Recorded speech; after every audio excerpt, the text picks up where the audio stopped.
1943, the first ever crossover in movie history occurred.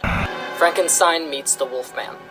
The film was created after the financial success of the 1941 film, The Wolfman, and unbeknownst to its cast, its crew, its writers, its director, or even its producers, set a precedent for monetary studio storytelling that rivaled the sequel, the prequel, the remake, and the reboot for decades to come. Crossovers obviously did not begin in film. Narratives have existed for centuries that display moments of interconnectivity, borrowing characters and the like from neighboring stories to inadvertently expand a world that a writer may be creating in. I know what you must ask of me. Does the Golden Fleece exist? And if so, where is it? But the popular application of this method did begin in 1943. For the first time, a studio would bank on a profit from an intellectual property to entice its audience with a new form of familiarity associated with that property. It would reintroduce another existing IP of similar popularity and place the two together, drawing in different audiences with the promise of an event intended to satisfy fans of the works across the board. We've seen crossovers throughout studio film history as they've proven to be a lucrative method of engaging with an audience. I'm still mad that New Line Cinema never continued what they started with Freddy vs. Jason. We never got the film adaptation of the Ash Williams crossover sequel comic. I will never forgive you, Bruce Campbell.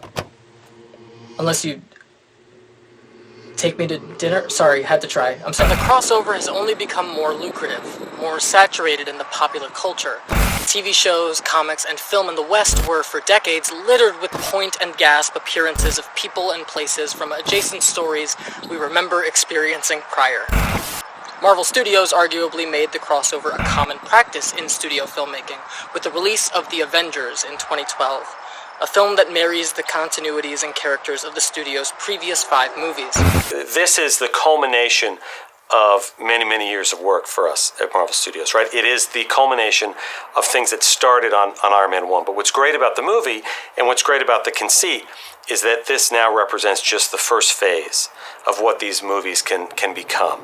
Blockbuster crossovers encouraged producers to take stock of all the toys in their toy boxes of IP ownership and see exactly how many audiences they could usher into a theater at once. Nowadays, crossovers are everywhere.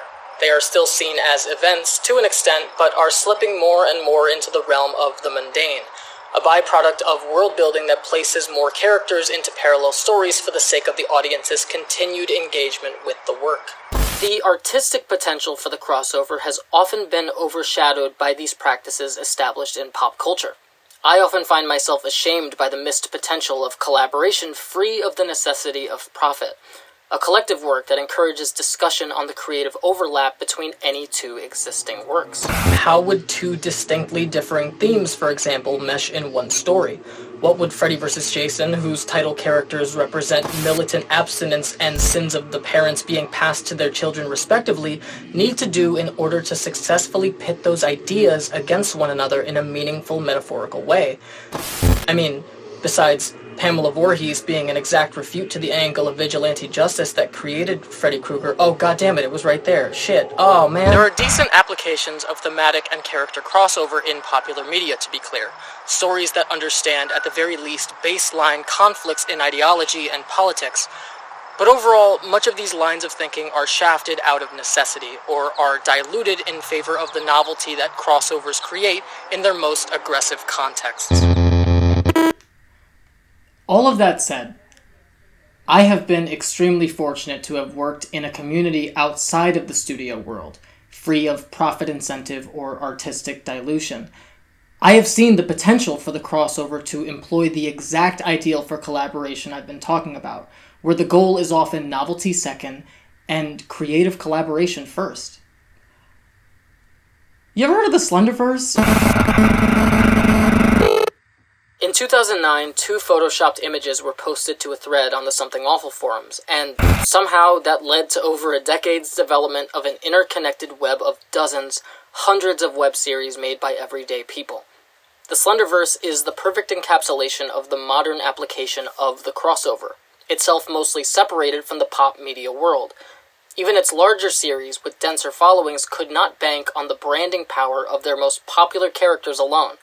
Collaborations in this space would have to almost always be more than that. Approaches to these collaborations would be entirely contingent on the priorities of the artists working together. Whose platform will this appear on? What will the format of the scene be? If distance is involved, and with the Slenderverse there likely will be, how do we go about making the connection? Visual effects, split screen, phone call, audio editing, written word, arm's length reference, and what will the scenes themselves prioritize? Are the series interested in combining lore, expositing information, introducing elements to their ongoing alternate reality games, finding overlap in character, or, as aforementioned to be my personal favorite, discovering intersections at which central themes can either attract or repel one another? The Slender Man has been one of the most versatile metaphor monsters to attempt all of this with for 16 years, as of today. An open source character with a communally agreed upon ambiguity makes him anything you need. And as the person who has not stopped yapping about it for 13 years, I have obviously never gotten over its potential.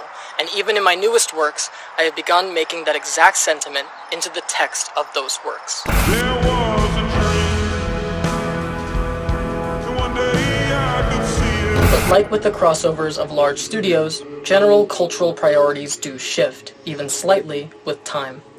When the Slenderverse began, there was, among larger series, often an agreement that the stories ought generally be kept separate, with the narrative justification of its characters' fear of spreading their problems as a sort of virus. Isolationist narratives that only cross paths out of necessity rather than out of community. An expectation was forming for Slenderverse crossovers, that plot was priority, that justifying the collaboration narratively was key. Otherwise, what's the point? Is not anything besides this approach another dissolution to novelty?